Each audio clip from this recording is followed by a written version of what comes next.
Health insurance కి సంబంధించి insurance regulatory and development authority of India సంచలన నిర్ణయం తీసుకుంది. ఏప్రిల్ 1, 2024 నుండి అమల్లోకి వచ్చే ఆరోగ్య బీమా పాలసీల కొనుగోలుపై వయోపరిమితిని పూర్తిగా తొలగించింది. ఇప్పటి వరకు 65 ఏళ్ల వయసు వరకు మాత్రమే కొత్త బీమా పాలసీలను కొనుగోలు చేయడానికి అవకాశం ఉండేది.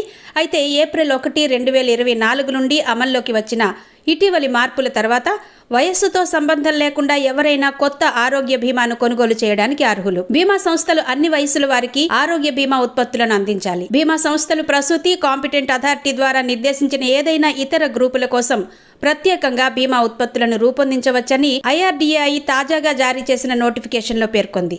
క్యాన్సర్, గుండె లేదా మూత్రపిండ వైఫల్యం, ఎయిడ్స్ వంటి తీవ్రమైన వైద్య పరిస్థితులు ఉన్న వ్యక్తులకు పాలసీలు ఇవ్వకుండా బీమా సంస్థలు నిరాకరించడానికి వీల్లేదని IRDAI ఇటీవలే ఆదేశాలు చేసింది. ఇక తాజా నోటిఫికేషన్లో IRDAI హెల్త్ ఇన్సూరెన్స్ వెయిటింగ్ పీరియడ్ను కూడా 48 నెలల నుంచి 36 నెలలకు తగ్గించింది.